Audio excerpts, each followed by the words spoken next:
News के Karnataka bulletin में आपका स्वागत है। मैं हूं अश्विनी आपके साथ। चलिए शुरू करते हैं आज की खबरों का सिलसिला। उससे पहले एक नजर आज के मुख्य समाचारों पर।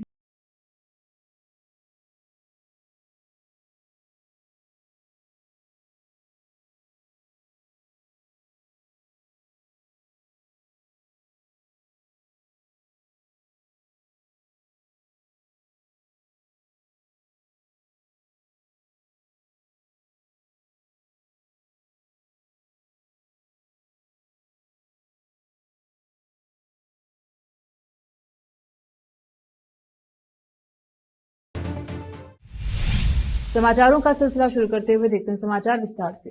दिवाली के त्योहार पिछले गुरुवार से शुरू हुआ, जिसके कारण छुट्टियां चल रही थी। आज 3 दिन बाद छुट्टियों का अवसर खत्म हुआ है, लेकिन आज भी शहर में बहुत ही कम गतिविधियां रही। लोग त्योहार के लिए अपने अपने गांव और शहर गए हुए हैं, जो कि धीरे धीरे लौट रहे हैं। आज जब स्कूल, कॉलेज और कार्यालय खुले तो भी इनमें संख्या कम रही। शहर में भी लोगों की चहल पहल कम देखने में आई। हालांकि त्योहार की पूजा आदि जारी है। लोग अपने अपने समय अनुसार दिवाली मना रहे हैं।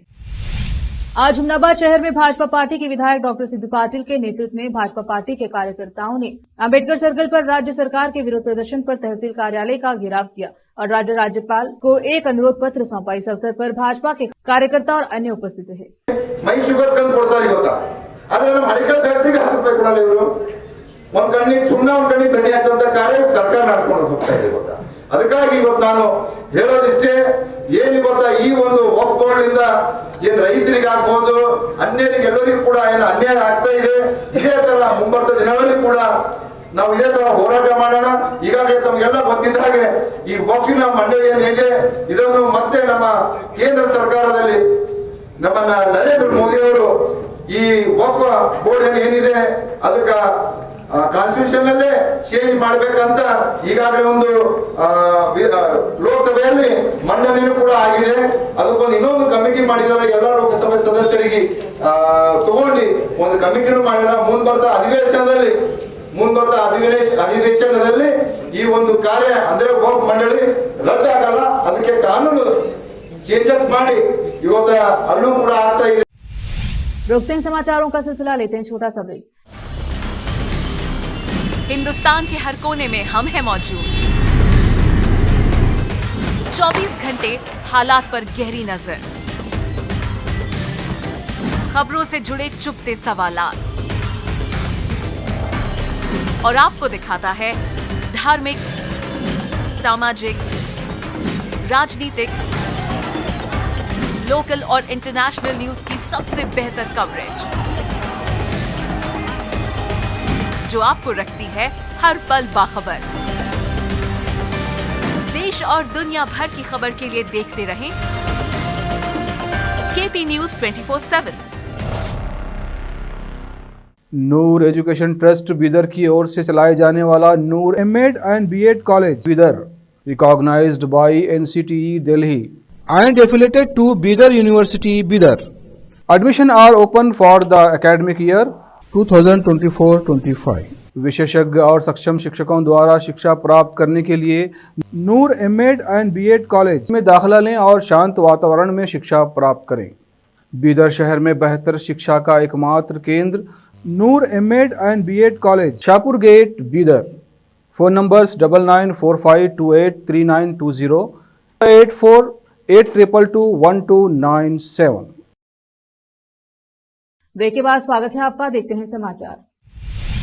मुख्यमंत्री सिद्धरामैया ने भाजपा पर निशाना साधते हुए आरोप लगाया है कि वक्फ संपत्ति मुद्दे पर सोमवार को तालुका कार्यालयों पर विरोध प्रदर्शन राजनीति से प्रेरित है। वहीं उनकी सरकार ने किसानों को जारी नोटिस वापस लेने के आदेश भी दिए हैं। मैं कर्नाटका के लोगों से आग्रह करता हूं कि वे भाजपा के असली इरादों को समझें। हमारी सरकार द्वारा वक्फ संपत्ति के मुद्दे पर किसानों को जारी किए गए नोटिस को तत्काल वापस लेने का आदेश दिए जाने की बाद भी भाजपा नेताओं ने अपना विरोध जारी रखा। उनके इरादे पूरी तरह से राजनीतिक हैं। हमारे किसानों के कल्याण की रक्षा में उनकी कोई वास्तविक रुचि नहीं है। उन्होंने एक्स पर एक पोस्ट में लिखा आरोप लगाया है कि वक्फ संपत्ति मामले में हमारी सरकार ने पहले ही निर्देश दे दिया है। किसानों को जारी किए गए सभी नोटिस तुरंत रद्द किए जाएं। बिना उचित सूचना के भूमि अभिलेखों में किसी भी अनधिकृत संशोधन को भी रद्द किया जाना चाहिए। मैंने अधिकारियों को स्पष्ट कर दिया है, ऐसा कोई निर्णय नहीं लिया जाना चाहिए जिससे किसानों को असुविधा हो। फिर भी भाजपा नेता विरोध करना पसंद करते हैं। उन्होंने कहा भाजपा का असली चरित्र राजनीतिक लाभ के लिए सांप्रदायिक संघर्ष को बढ़ावा देना है। इस विरोध प्रदर्शन का किसानों के हितों की रक्षा करने का कोई इरादा नहीं है।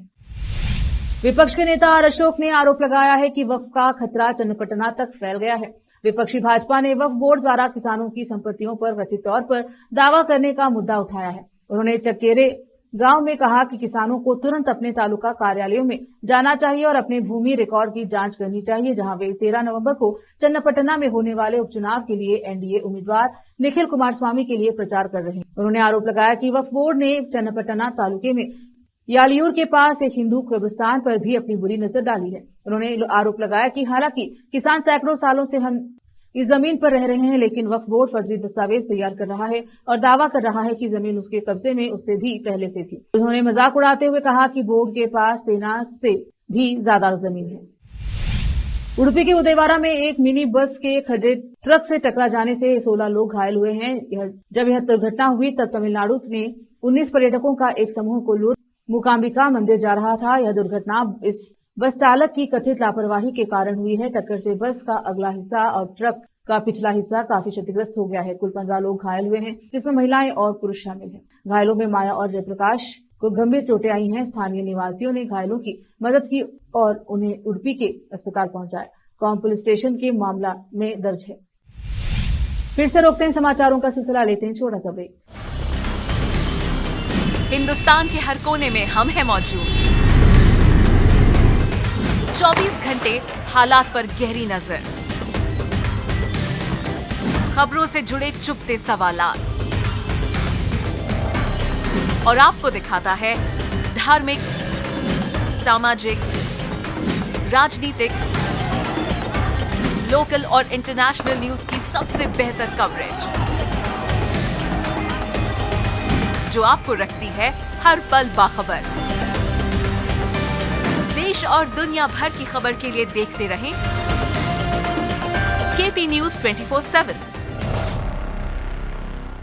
नूर एजुकेशन ट्रस्ट बीदर की ओर से चलाए जाने वाला Noor MEd and BEd college Bidar, recognised by NCTE Delhi and affiliated to Bidar University Bidar.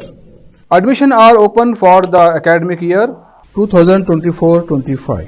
विशेषज्ञ और सक्षम शिक्षकों द्वारा शिक्षा प्राप्त करने के लिए नूर एमएड एंड बीएड कॉलेज में दाखिला लें और शांत वातावरण में शिक्षा प्राप्त करें। बीदर शहर में बेहतर शिक्षा का एकमात्र केंद्र Noor MEd and BEd college, Shahpur gate, Bidar. Phone numbers 9945283920, 8482221297। Break के बाद स्वागत है आपका, देखते हैं समाचार। त्योहारी माहौल के फीके होते ही बेंगलुरु में ट्रैफिक जाम की समस्या फिर से शुरू हो गई है। रविवार शाम से ही दिवाली के बाद शहर लौट रहे यात्री बेंगलुरु के आसपास के शहरों से जोड़ने वाली सभी 8 प्रमुख सड़कों पर वाहनों की लंबी कतारों में फंस गए हैं। सोमवार की सुबह शहर भर में यातायात जाम की खबरें आईं, विशेष रूप से तमकूर रोड और ओल्ड मद्रास रोड पर, जहां वाहन कई किलोमीटर तक रेंगते रहे। मार्ग पर तैनात यातायात पुलिस को इस भीड़ को नियंत्रित करने में काफी कठिनाई हुई, क्योंकि उन्होंने बताया कि यह भीड़ रविवार को दोपहर 2:45 से ही शुरू हो गई थी। एक अधिकारी ने बताया कि बसों की संख्या बहुत ज्यादा होने के कारण वाहनों की आवाजाही सामान्य से ज्यादा थी। स्काई वॉक न होने का मतलब है कि लोगों के पास सड़क पार करने के अलावा कोई विकल्प नहीं है, जिससे यातायात भी धीमा हो जाता है। सुबह 10:30 बजे तक यही स्थिति रही।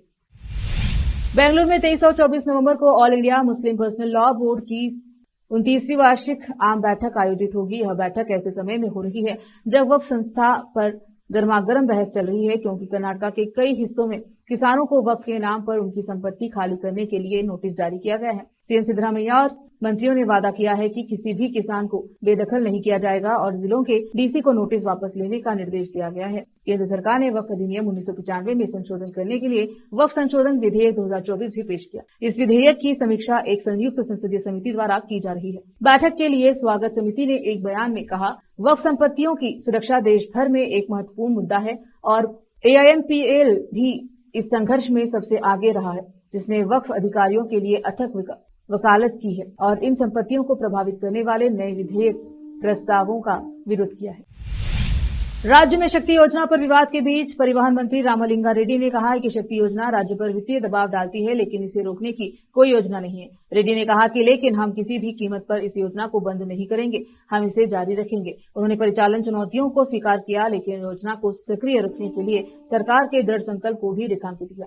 उन्होंने कहा कि शक्ति योजना अन्य राज्य कल्याण कार्यक्रमों जैसे कि अन्न भाग्य, मुफ्त चावल पहले से अलग है, जो केवल गरीबी रेखा से नीचे बीपीएल कार्ड रखने वालों को लाभ पहुंचाती हैं और पात्र लाभार्थियों तक पहुंचने के लिए प्रत्यक्ष लाभ हस्तांतरण डीबीटी पर निर्भर करती है। उन्होंने कहा कि इसके विपरीत शक्ति योजना सार्वभौमिक पहुंच प्रदान करती है, जिससे सभी महिलाएं सड़क परिवहन निगम आरटीसी की बसों से मुफ्त यात्रा कर सकती हैं। यह सार्वभौमिक दृष्टिकोण परिवहन विभाग पर दबाव बढ़ाता है, लेकिन सरकार के लिए प्राथमिकता बनी हुई है। हालांकि इस योजना को रोका नहीं जाएगा।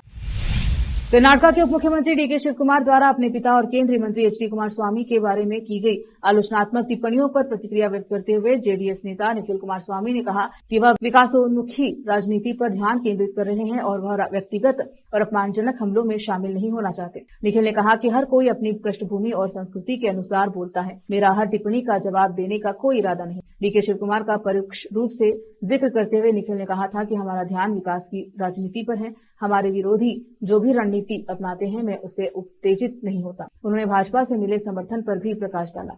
निखिल ने कहा, हमें भाजपा से मजबूत समर्थन मिलता है। बीएस येदियुरप्पा ने खुद एनडीए उम्मीदवार के तौर पर मेरे नाम की घोषणा की है। फिर से एक नजर आज के मुख्य समाचार।